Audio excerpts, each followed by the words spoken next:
ప్రార్థన చేసుకుందాం.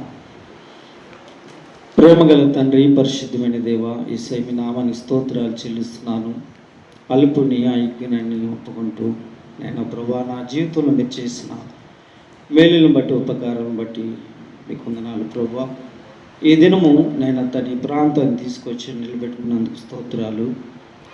నేను ప్రభు వాక్యం ద్వారా మాతో మీరు మాట్లాడండి. ఇంతవరకు నేను ప్రభా డాని గారితో మాతో మీరు మాట్లాడారు. రాకడ గురించి సమీపంగా ఉంది, మారు మనసు గురించి, రక్షణ గురించి మాతో క్లుప్తమైన మాటలు, ప్రార్థన కలిగి ఉండాలని, అయ్యా మీ కొరకు ఎదురు చూసేవారుగా ఉండాలని అనేక విషయాలు మాతో మేము మాట్లాడినందుకు వందనాలు చెల్లిస్తూ ఆయన ప్రభా ఆత్మ ప్రాణం శరీరం మీ చేతులుగా అప్పగించుకుంటూ మా ప్రభువు రక్షకుని యేసుక్రీస్తును అడుగుచున్నాం తండ్రి, ఆమేన్. రండి, యోబు గ్రంథము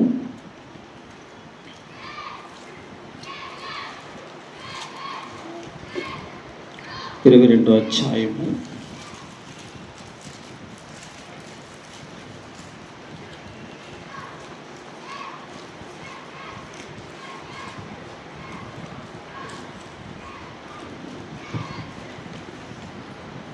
21వ వాక్యం. ఆయనతో సహవాసం చేసిన ఎడల మీకు సమాధానము కలుగును, అలాగున నీకు మేలు కలుగును.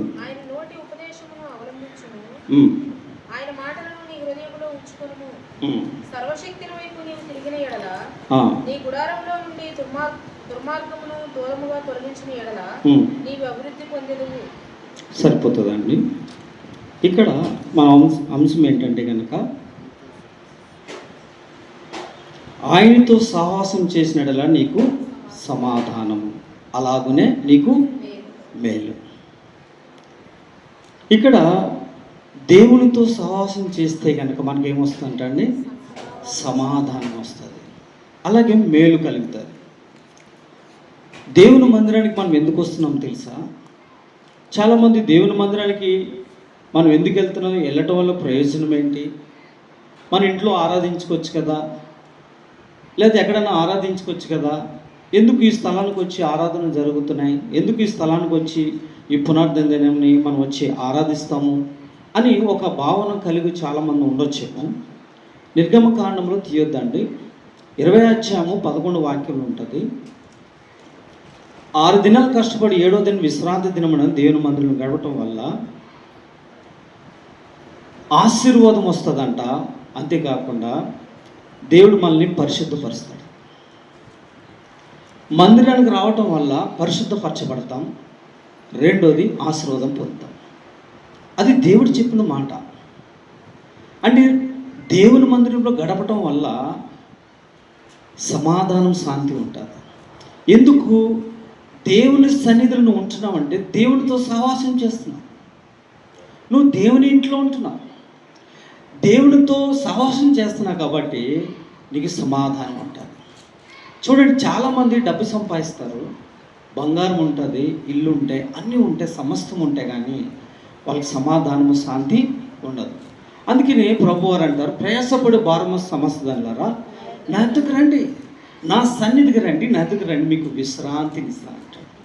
అంటే దేవుడి దగ్గర రావటం వల్ల మనకి సమాధానము.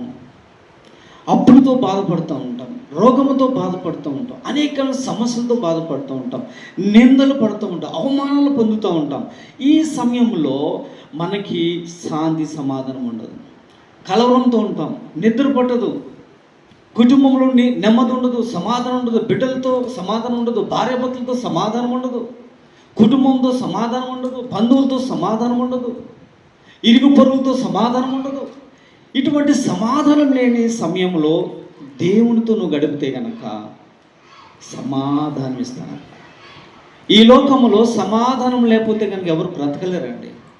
కృంగిపోతూ ఉంటారు, కృషించిపోతూ ఉంటారు, అనారోగ్యం పాలైపోతూ ఉంటారు. ఎందుకంటే వాళ్ళలో సమాధానం లేదు. ఎంత సంపాదించిన, ఎంత డబ్బు ఉన్నా, ఎంత ఉన్నా కానీ సరైన భోజనం కూడా చాలామంది చేయలేరు. టెన్షన్స్, కోట్లు, ఆస్తులు, పొలాలు రకరకాలుగా వాళ్ళకు ఉంటాయి, కానీ సరైన భోజనం చేయలేరు. అందుకని దేవునితో సహవాసం చేయాలి. ఈ లోకంతో సహవాసం చేసావా, ఈ లోకముతో నువ్వు సహవాసం కలిగి నువ్వు తిరిగితే కనుక నీకు శాంతి సమాధానం ఉండదు, నెమ్మది ఉండదు, తర్వాత నువ్వు ఆశీర్వదించబడలేవు, నీకు మేలు కలగదు. ఎందుకు? ఈ లోకానుసారంగా మాట్లాడుతున్నావు, ఈ లోకానుసారంగా జీవిస్తున్నావు, ఈ లోకంలో బ్రతుకుతున్నావు, లోకానుసారంగా వాళ్ళతో నువ్వు కలిసిపోయి ఉంటున్నావు కాబట్టి నువ్వు దేవునితో సహవాసం కోల్పోయావు. నువ్వు వాళ్ళతో సాహసం చేస్తున్నావు. లోకం అంటే వాళ్ళతో సాహసం చేసినప్పుడు వాళ్ళ మాటలు, వాళ్ళ ప్రవర్తన, వాళ్ళ ఆలోచన, వాళ్ళ తలంపులు, వాళ్ళ ఉద్దేశాలు అన్నీ కూడా లోకానుసారంగా ఉంటాయి. ఏం తిందామా, ఏం తాగుదామా, ఏం ధరించుకుందామా, మనం ఎలా జీవించాలి, ఎలా బ్రతకాలని లోకానుసారంగా జీవిస్తారు. మనం అలా ఉండకూడదు. మనం ప్రత్యేకమైన వారము, బిల్లు పెట్టి కొనబడిన వారము, మనం పరిశుద్ధులము, నీతిమంతులుగా చేర్చబడిన వారమై ఉన్నాం. కాబట్టి దేవునితో సమాధానంగా నువ్వు సహవాసం చేస్తే కనుక దేవుడు మనకి ఏం చేస్తారంటే అండి, సమాధానం ఇస్తాడు. ముందు మనకు సమాధానం కావాలి. సమాధానం లేని వారు చాలామంది లోకంలో చెప్పుకోలేరు. చాలామంది కొన్ని విషయాలు ఎవరికి చెప్పుకోలేని పరిస్థితి ఉంటుంది. ఎంతో దుఃఖము, ఎంతో వేదన చెందుతూ ఉంటారు, ఎంతో బాధపడుతూ ఉంటారు. ఎవరికి చెప్పుకోలేని ఆ సమస్య ఏదైతే ఉందో, ఏదైతే ఇబ్బంది ఉందో, మన ప్రభు యేసుక్రీస్తు ప్రభు దగ్గరికి మోకరించగలిగి మనం ప్రార్థన చేయగలిగితే కనుక ఆ సమాధానం దేవుడు ఇస్తాడు. అందుకని ఆయన దగ్గర రావాలి. మనము మందిరంలో అంటే ఆరాధన కొరకే ఆదివారమే కాదు సావాసం చేసేది, ఇంట్లో సావాసం కలిగి ఉండాలి, కుటుంబ ప్రార్థన కలిగి ఉండాలి, బిడ్డలు అందరూ కలిసి మనం దేవుని స్తుతించాలి, ఆరాధించాలి, పాటలు పాడాలి, వాక్యం చదవాలి, దేవుని సన్నిధి మన ఇంట్లో ఉండాలి. ధూపం ఎప్పుడు కూడా వేస్తూ ఉండాలి, దీపం ఎప్పుడు కూడా ఆరిపోకూడదు, దీపం వెలిగించబడాలి. దేవుని సన్నిధిలో ఉంటున్న మనము ఎప్పుడు వెలుగుమయంగా ఉండాలంటే దేవునికి మనం ధూపం వేస్తూ ఉండాలి, ప్రార్థన ధూపం అనేది మనం వేస్తూ ఉండాలి. అదే సాహసం. ఇద్దరు ముగ్గురు నామం ఎక్కడైతే కూడి ఉంటారో వారి మధ్య నేను ఉంటానన్నాడు యేసుక్రీస్తు ప్రభు వారు. వాగ్దానం చేసిన దేవుడు, నమ్మదగిన దేవుడు. ఆ యేసుక్రీస్తు ప్రభు మధ్యలో ఉన్నారు. అతను ఆత్మస్వరూపి మన మధ్యలో ఉన్నారు. ఆయన యేసుక్రీస్తు ప్రభు వారు తండ్రి కుడిపార్శ్వ మీద ఉన్నారు, కానీ పరిశుద్ధ ఆత్మ ఆదరణకర్త మన దగ్గర పనిచేస్తాం. అపోస్తుల కార్యంలో 2వ అధ్యాయంలో మనము 42 వాక్యం చూస్తాం. అపోస్తుల బోధ, సహవాసము, రొట్టె విరుచుట, ఎడ దగ్గర ప్రార్థన చేయడం విషయంలో మనం ఉండాలి. అపోస్తుల బోధ, సహవాసమందును, రొట్టె విరుచుట యందును, ప్రార్థన చేయడం. ఇక్కడ అపోస్తులు ఎప్పుడైతే కనుక పేతురు గారు పరిశుద్ధాత్మ నింపబడిన తర్వాత అపోస్తులు సేవ పరిచర్యలు చేస్తున్న సమయంలో ఆయన నిలబడి వాక్యం చెప్పినప్పుడు 3000 మంది మార్చబడిన వారు, ఆ 3000 మంది కూడా అపోస్తుల బోధలు కట్టబడ్డారంట. అంటే ఇక్కడ మనము సేవకుడు చెప్పే మాటలు కట్టబడాలి, వాక్యం చేత కట్టబడాలి. కట్టబడిన మనము సావాసం కలిగి ఉండాలి, దేవునితో సహవాసం కలిగి ఉండాలి, మందిరంతో సహవాసం కలిగి ఉండాలి, సేవకునితో సహవాసం కలిగి ఉండాలి, కుటుంబంతో సహవాసం కలిగి ఉండాలి. ఎప్పుడైతే సహవాసం కలిగి ఉంటామో దేవుడు సమాధానం ఇస్తాడు మనకి. ఎక్కడ లేని సంతోషం, సమాధానం. నేను చాలా ఇబ్బంది పడేవాడిని, శాంతి సమాధానం లేక చాలా ఇబ్బంది పడేవాడిని. పిల్లలు ఫీజులు కట్టలేక, ఆర్థిక పరిస్థితి సరిగ్గా లేక కలవరంతో ఉండేవాడిని. నిద్ర పట్టేది కాదు.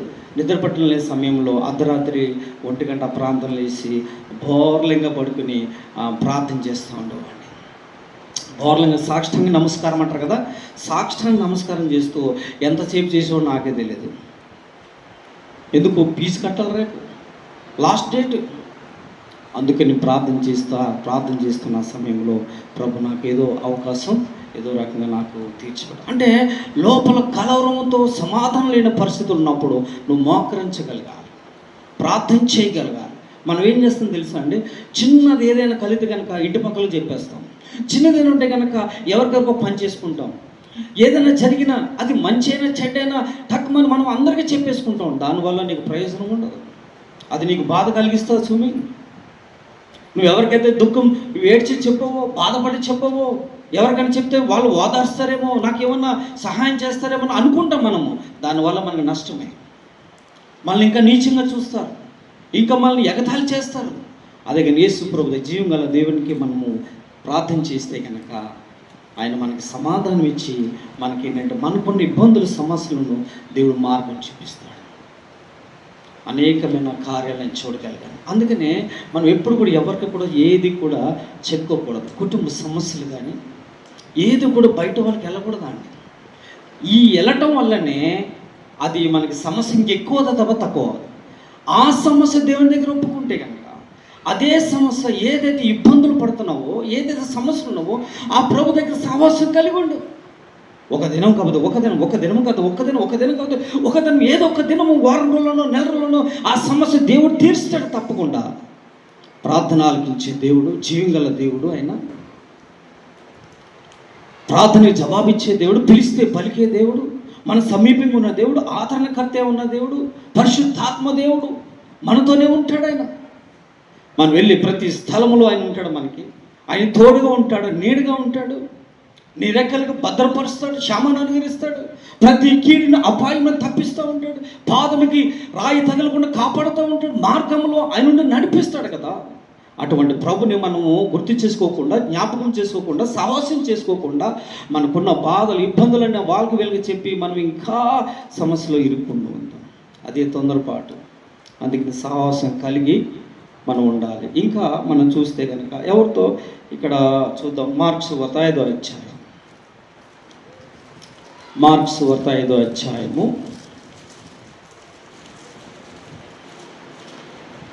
34వ వాక్యం చదవండి. అందుకైన కుమారి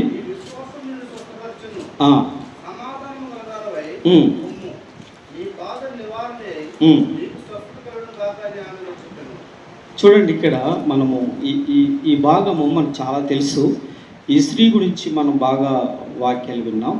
అయితే ఇక్కడ మన మాట ఏంటంటే కనుక, అందుకైన కుమారి నీ విశ్వాసం నేను స్వస్థపరచను, సమాధానం గలవై పొమ్మని. ఈమెకి సమాధానం లేదు, శాంతి లేదు, నెమ్మది లేదు, డబ్బంతా ఖర్చు పెట్టుకుంది. ఆమెకున్న ఏదైతే ఉందో అన్ని హాస్పిటల్ తిరిగింది. అటువంటి భయంకరమైన రోగం కలిగిన ఒక స్త్రీని ఆమె గురించి మనకు తెలుసు. అయితే ఆమె యేసు ప్రభు గురించి విన్నాదంట. ఎవరి గురించి అండి? యేసు ప్రభు గురించి విని ఆయన దగ్గరకు వెళ్ళాలని ఆశ కలిగింది, ఆయనతో ఉండాలని ఆశ కలిగింది. ఎప్పుడైతే యేసు గురించి మనం తలస్తామో, ఆలోచిస్తామో, అప్పుడే పరిశుద్ధాత్మ దేవుడు మనకి అనేక విషయాలు ఒప్పింపచేస్తాడు. ఆమె భయపడుతూ ఉంది యేసు ప్రభు దగ్గరికి వెళ్ళటానికి. యేసు ప్రభు గురించి విన్నది, స్వస్థల గురించి విన్నది, ఆయన వాక్యం విన్నది, ఆయన ఎవరో తెలుసుకుంది, కానీ ఆయన దగ్గరికి వెళ్ళటానికి భయపడుతూ ఉంది.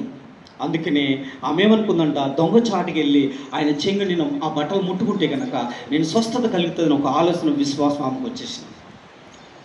ఎన్నో సంవత్సరాల నుంచి ఇబ్బంది పడుతున్న ఆమె ఆయన దగ్గరికి వెళ్ళిన ఆశ వచ్చింది. అందుకనే ఆ ఆశే అది నీకేమవుతుందంటే కనుక ఆశీర్వాదం అవుతుంది.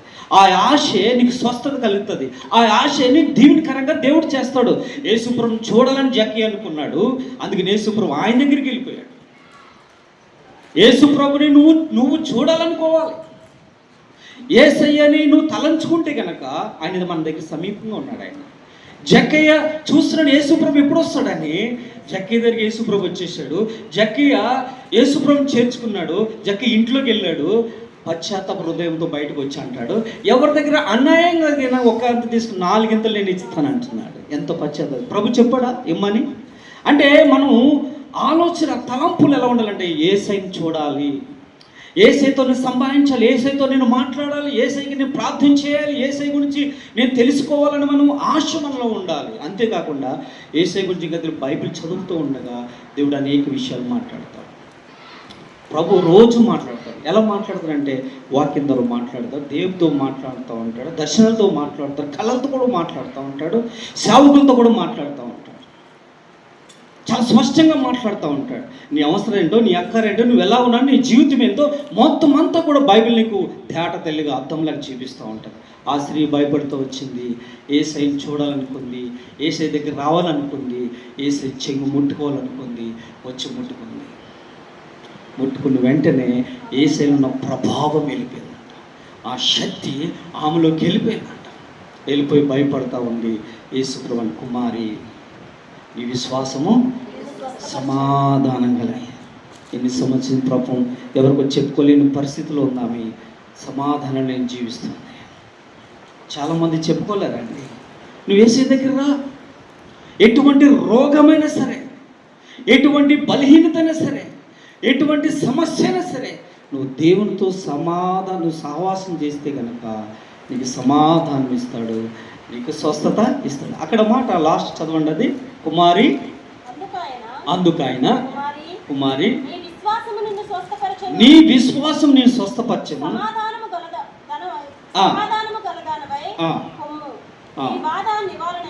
నీ బాధ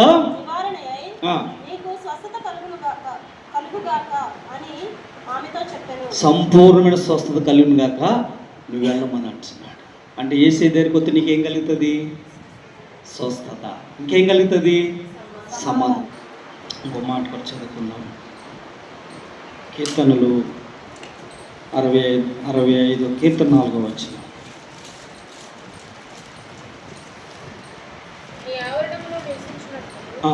నీవు ఏర్పరచుకుని చేర్చుకునేవాడు ధన్యుడు. నీ పరిశుద్ధాలయం చేత, నీ మందిరములో నీ మేలు చేత మేము తృప్తి పొందడము. మాకు రక్షణకర్తమైన దేవ, ఉదిగంతముల నివాసులందరికీ, దూర సముద్రం మీద ఉన్న వారికి ఆశ్రయమైన వాడా, నీవు నీతిని బట్టి భీకర క్రియల చేత నీ ఆవరణలో నివసించినట్లు నీవు ఏర్పరచుకున్న చేర్చుకున్నవాడు ధన్యుడు. నీ పరిశుద్ధ ఆలయం చేత, నీ మందిరంలో మేలు చేత మేము, దేవుని ఆవరణలోనే మేలు జరుగుతుంది. దేవుని ఆవరణలోనే మేలు జరుగుతుంది, తృప్తి. నీ ఆవరణలో గడిపితే 1000 దినాల శ్రేష్టమైన మాటగా దీన్ని వర్తిస్తుంది. దేవుని ఆలయంలో నువ్వే పని చేసినా, దేవునితో నువ్వు గడిపిన ఆ క్షణాల నుంచి దేవుని చేస్తాడు, మేలు చేస్తాడు. మేలు చేత దేవుడు తృప్తిపరుస్తాడు. చాలామందికి తృప్తి ఉండదు, కానీ దేవుడు మనకు తృప్తిపరుస్తాడు.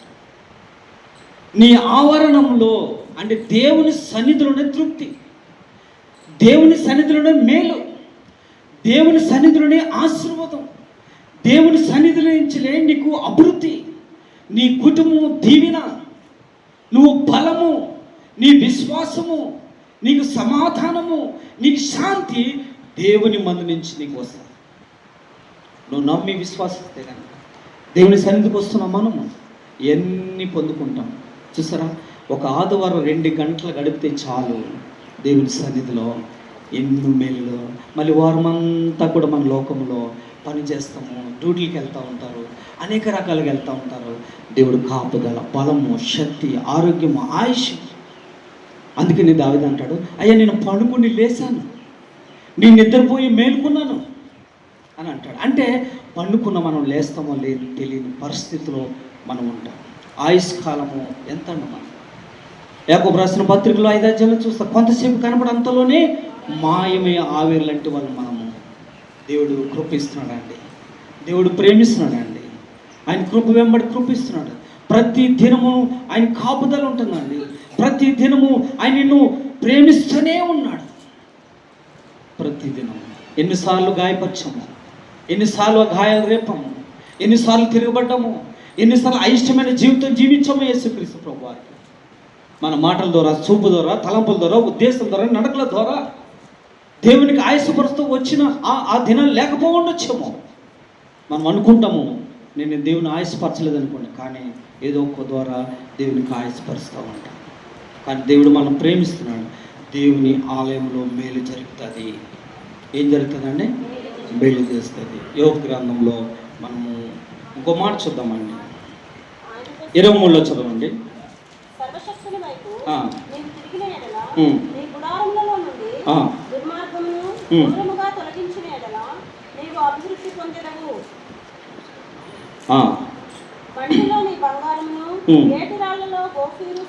సరిపోతుందండి. 23లోనే మళ్ళీ చదవండి. అది సర్వశక్తిని వైపు మనం ఏదైనా తిరిగిన ఎడల నీ గుడారం నుంచి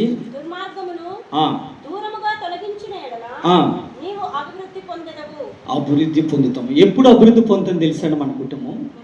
ఎప్పుడు దీవించబడతాం మన కుటుంబం?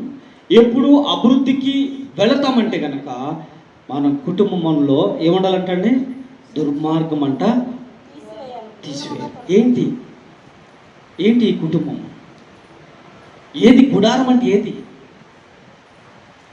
2 రకాల గుడారాలు ఉన్నాయి.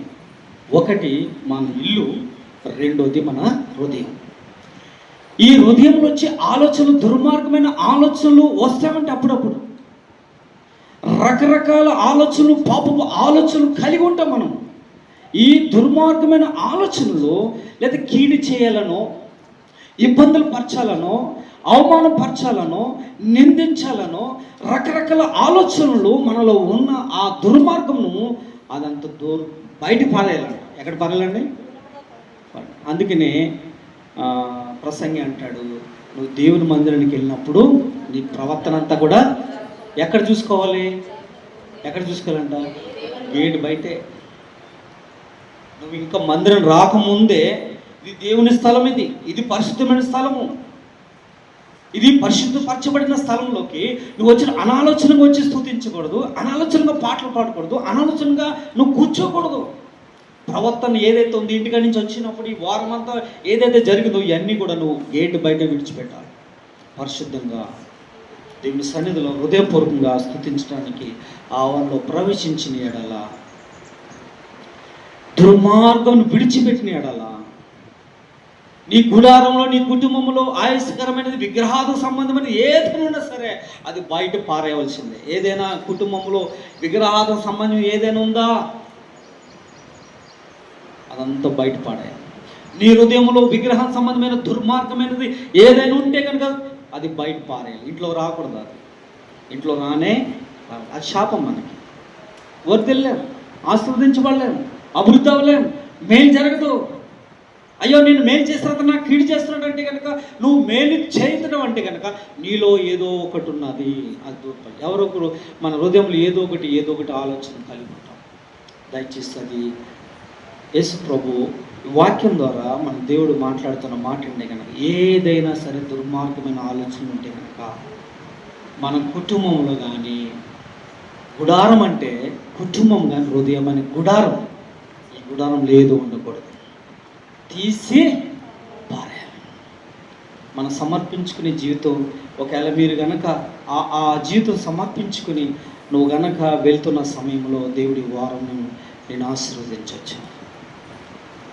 ఎప్పుడు చూడలేని అద్భుతాలను చూడవచ్చు, ఎప్పుడు లేని ఆశీర్వాదాలను చూడవచ్చు, ఎప్పుడు జరగని ఆ మేలు నీ ఇంట్లో జరుగుతాయి. ఇంకా ఎందుకంటే అది ఉండకూడదు, ఇంకా ఉండకూడదు. దూరపరిచినప్పుడు, ఆ ఆలోచన రానకుండా ఉన్నప్పుడు దేవుడు మేలు చేస్తూ మొదలు పెడతాడు. ఫస్ట్ నీకు సమాధానం ఇస్తాడు, తర్వాత నీ కుటుంబంలో మేలు చేస్తాడు, తర్వాత నువ్వు ఆశీర్వాదకరంగా